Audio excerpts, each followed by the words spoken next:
আসসালামু আলাইকুম। আমি আকলিমা আক্তার স্বর্ণা ঢাকা থেকে বলছি। মারিয়ামস মম ব্লগস চ্যানেলে আপনাদের সবাইকে স্বাগতম। কাছে এবং দূরে যে যেখান থেকে আজকে আমার এই ভিডিওটি দেখছেন, আশা করছি আল্লাহর অশেষ রহমতে আপনারা সবাই অনেক ভালো আছেন। আলহামদুলিল্লাহ, আমরাও বেশ ভালো আছি।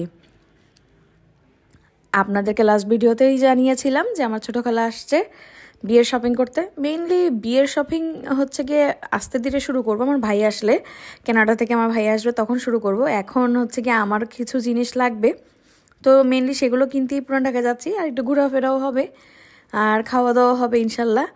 যেহেতু আমরা একদম দুপুর দিকে বের হয়েছি, 12টা বাজে তখন, মানে এই মুহূর্তটাতে। এখন আছি আমরা ধানমন্ডিতে। তো আমি জানতাম না যে আসলে 11 নম্বর বাস বন্ধ করে দিয়েছে। মেনলি আমার বাসে ওঠারই শখ ছিল, ইচ্ছা ছিল, সেই ইচ্ছা থেকে বের হওয়া, আন্টির সাথে যে বাসে করে যাব।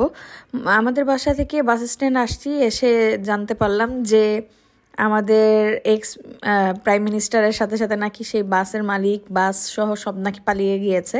তো যাই হোক, দুঃখের কথা আর কী বলবো। তো এখন হচ্ছে গিয়ে রিক্সা নিয়েছি, ওই বাস স্ট্যান্ড থেকে একেবারে সোজা চকবাজার যাবে। তো ভাড়াটাও মোটামুটি বেশিও না আবার কমও না বলা চলে। তো এখন আছি ধানমন্ডিতে, দেখতেই তো পাচ্ছেন। মারিয়ামকে আর ইব্রাহিমকে মায়ের কাছে রেখে আসছি। আমি, আমার খালা আর আমার খালার মেয়ে, একমাত্র মেয়ে, ওকে নিয়ে আছে আমার খালাতো বোন। আমরা একসাথেই যাচ্ছি রিক্সায় করে। ঢাকা ইউনিভার্সিটির ভিতরে চলে আসছি। এত সুন্দর লাগছিল দেখতে আর ভালোও লাগছিল খুব। ওয়েদারটা ঠান্ডা ঠান্ডা, মানে খুবই সুন্দর একটা ওয়েদার। জানি না এখন আপনি আমার ভিডিওটি দেখছেন কিনা। যদি ভিডিওটি দেখে থাকেন আর ভিডিওটি যদি একটু হলেও ভালো লেগে থাকে, তাহলে প্লিজ ভিডিওটিতে একটি লাইক দিতে ভুলবেন না। আপনি যদি আমার চ্যানেলে নতুন হয়ে থাকেন আর এখনও যদি আমার চ্যানেলটি সাবস্ক্রাইব না করে থাকেন, তাহলে অনুরোধ রইল প্লিজ আমার চ্যানেলটি সাবস্ক্রাইব করে দিবেন। আপনি চাইলে আমাকে ফেসবুক এবং ইনস্টাগ্রামে ফলো করতে পারেন। আর এই সব কিছু যদি অলরেডি করে থেকে থাকেন, আপনাকে জানাচ্ছি অসংখ্য ধন্যবাদ। দেখতে দেখতে চলে আসছি অনেকটা দূর। এখন হচ্ছে গিয়ে মেনলি সোজা চকে যাব, সেদিক থেকে ঘুরবো কম, তাড়াতাড়ি কেনাকাটা করার চেষ্টা করব। আর বিয়ে উপলক্ষেও টুকটাক কিছু কেনাকাটা করতে পারি, দেখা যাক কি দেখি, কি ভালো লাগে, কি কিনতে ইচ্ছা করে। মাকে তো বলে এসেছি আমার কিছু হিজাব পিন লাগবে, সেগুলো কিনবো টুকটাক। বিয়ের দিন বা গায়ে হলুদের দিন অথবা বৌভাতের দিন পরবো, এই ধরনের জুয়েলারিও নিব। তো অনেক কিছু প্ল্যান করেই এসেছি, দেখা যাক। তাড়াহুড়া করছিলাম যেহেতু ইব্রাহিমকে রেখে আসছি, মা কতটুকু রাখতে পারবে জানি না। আর চকবাজারে আসলে মেনলি জ্যাম থাকে সবসময়, তো এই কারণে দেখা গিয়েছে যে দেরি হতে পারে আরও বেশি। তার জন্য তাড়াতাড়ি শপিংটা করবো। শপিংটাতে কম সময় রাখলে যাওয়া আসে টাইম দিয়ে মানে ম্যানেজ করা যাবে আর কি, এরকমই চিন্তা করেছি। তো যাই হোক, এখন চলে আসছি পুরান জেলখানার সামনে। আমার এই জেলখানাটার ভিতরে যাওয়ার খুবই ইচ্ছা ছিল, শখ ছিল।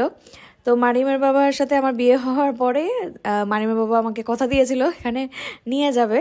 এখানে নাকি বছরে একদিন আর কি খুলে দেয়, সাধারণ মানুষের জন্য যেতে পারে আর কি, দেখার জন্য। এখন তো ভেঙেই ফেলতেছে, তো কি আর করার। আর আমার দেখা হলো না, কিন্তু মারিমের বাবার কাছ থেকে, মারিমের বাবা দেখছে ভিতরটা কেমন, তো ওনার কাছ থেকে আমি গল্প শুনেছি যে আসলে ভিতরটা কেমন। তো আমার কাছে খুব ভালোই লাগে শুনতে। আর এই ধরনের প্লেসে না আমার কেন জানি খুব বেশি আগ্রহ যাওয়ার জন্য, জানি না কেন। আমার মতো এরকম কেউ থাকলে কমেন্ট করে জানাতে পারেন যে এরকম অদ্ভুত অদ্ভুত প্লেসে যাওয়া, অদ্ভুত অদ্ভুত স্টোরি শোনা যাদের কাছে বেশি ইন্টারেস্টিং মনে হয়, কমেন্ট করে জানাতে পারেন। তো যাই হোক, এখন চলে আসছে, ফার্স্টেই আসছে এই জুয়েলারি শপটাতে। কারণ যাওয়ার পথেই এই জুয়েলারি শপটা দেখে না আর নিজেকে ঠিক রাখতে পারি নাই। এত সুন্দর সুন্দর জুয়েলারি, কিন্তু আনফর্চুনেটলি চকবাজারের একটাই সমস্যা, সেটা হচ্ছে নিতে হলে আপনাকে 6 পিস বা 12 পিস নিতে হবে, তার কমে তারা ভুলেও আপনাকে দিবে না। তো এই হচ্ছে একটা সমস্যা। তো যাই হোক, আমি একটা টায়রা নিয়েছি, তারপর টুকটাক জিনিসপত্র আমি কিনেছি আমার জন্য। আর হচ্ছে গিয়ে একটা কোমরের বিছা নিয়েছি, মানে অনেক সুন্দর সুন্দর। আর হিজাব পিন নিয়েছি মেনলি, যেটার কারণে আমার আশা হিজাব পিন। কারণ হিজাব পিন দেখা গিয়েছে হারায় যায়, আর যেহেতু বাচ্চার মা আরও বেশি হারায়, তো এই কারণে বাচ্চাদের কারণে আর কি মেনলি। তো এই কারণে আর কি হিজাব পিন নিলাম 12টা করে, এক পাতা পুরোটাই যা আছে তাই নিয়েছি। প্রথম কেনাকাটা শেষ করে দ্বিতীয় শপে আসছি, সেখান থেকে কিছু কসমেটিক্সের জিনিসপত্র নিয়েছি, খুবই নর্মাল জিনিসপত্র নিয়েছি। কারণ কসমেটিক্স আমার আর আমাদের বাসায় যে বউ হয়ে আসতে যাচ্ছে ওর জন্য সব কেনাটা থেকে আসবে। আমার ভাই সব কেনাকাটা করে ফেলেছে, হাতে সময় খুবই কম, তাই টুকটাক জিনিসপত্র নিয়েছে। আর চুড়ি হচ্ছে গিয়ে মেনলি নেওয়া।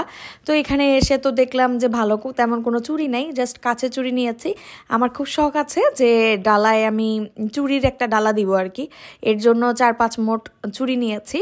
এদিক থেকে আমার খালা হচ্ছে গিয়ে মেহেদি নিয়েছে 1 বক্স, আর হচ্ছে গিয়ে বালুন নিল বাচ্চাদের জন্য, মারিয়ামের জন্য আর আমার আন্টির মেয়ের জন্য, মানে আমার খালাতো বোনের জন্য।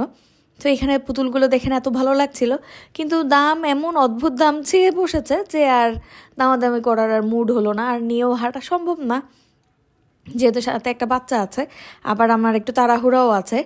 তো এখানে আসতে আমাদের অলমোস্ট 4টা বেজে গিয়েছে শপিং এত দূর শেষ করতে করতে। তো মা ফোন দিয়ে বললো তোরা এখনও কিছু খাস নাই, খেয়ে নেয়, সামনে যেই হোটেল পাস খেয়ে নেয়। তো সাথে সাথে মাথায় আসলো যে এখানে কোথায় খাবো, চকের আমি তেমন কিছুই চিনি না। মারিমের বাবা যেহেতু এখানে রেগুলার আসে, তো ওনাকেই ফোন দিলাম, উনি আমাদেরকে এই আমানিয়া হোটেলের কথাটা বললো, সাজেস্ট করলো খাওয়ার জন্য। এখানে খাবার নাকি অসম্ভব মজা। তো একদম লাস্টের মুহূর্তে আসছে, ওনাদের খাবার অলমোস্ট শেষ। তো হালিম ছিল, হালিম নিলাম, সাথে নান রুটি নিলাম, নান রুটি দিয়ে হালিমটা খেলাম, অসম্ভব মজা, সত্যি কথা। মারিমের বাবার সাজেশনটা সত্যি কাজে দিয়েছে, খুবই মজা ছিল। হালিম খেলাম, আমার আন্টির কাছে নাকি হালিমটা খুব একটা মজা লাগেনি। তো যাই হোক, নান দিয়ে খেতে ভালোই লেগেছে, পেটটা ভরেছে, লাঞ্চ হিসাবে ঠিকঠাক ছিল আর কি। মানুষ বেশিরভাগ ভাতই খাচ্ছিল, কিন্তু ভাত খেতে গেলে অনেক সময়ের দরকার, এত সময় নেই, তাড়াহুড়া করে খেতে হবে, এর জন্যই মেনলি হালিমটাই চুজ করা আমাদের। তো আমি অনেক এক্সাইটেড আমার ভাইয়ের বিয়ে নিয়ে, জানি না কতদূর কী হবে, কতদূর কী করতে পারবো। ইব্রাহিমের কারণে আমি সব কিছুতে 1 ধাপ আগাতে গেলেও 2 ধাপ পিছিয়ে যাই, কারণ ইব্রাহিম এতটাই কান্নাকাটি করে। নেক্সট আমাদের প্ল্যানে আছে হচ্ছে কি আমার ভাইয়ের আসলে, বাংলাদেশে আসলে ওকে আনতে যাব, এক হচ্ছে এয়ারপোর্টে, এইটা একটা ভাইয়ের হওয়া আমার। আর তারপরে হচ্ছে কি আরেকদিন বের হতে হবে হচ্ছে কি আমার ভাই ওর শ্বশুরবাড়ি যাবে, ওর ওয়াইফকে ফার্স্ট টাইম আর কি দেখতে। এখনও বিয়ে হয় না যেহেতু, মানে যখন বিয়ে হবে আর কি হবু ওয়াইফ আর কি দেখতে যাবে, কারণ ও তো সামনাসামনি দেখে নাই এখনও। তো ও যখন কনফার্ম করবে তখনই আমরা পুরো দমে বিয়ের সব কিছু শুরু করে দিব। তো এখনও আর কি কিছুটা পেন্ডিং আছে। তো যাই হোক, চলে আসছি, বাসার কাছাকাছি চলে যাচ্ছি, শপিং আমাদের এই মুহূর্তে শেষ। তো এই ছিল আমার আজকের ভিডিওটা কেমন লাগলো অবশ্যই কমেন্ট করে জানাতে ভুলবেন না। সবাই সুস্থ থাকবেন, ভালো থাকবেন, আমাদের জন্য বেশি বেশি দোয়া করবেন। আল্লাহ হাফেজ, আসসালামু আলাইকুম।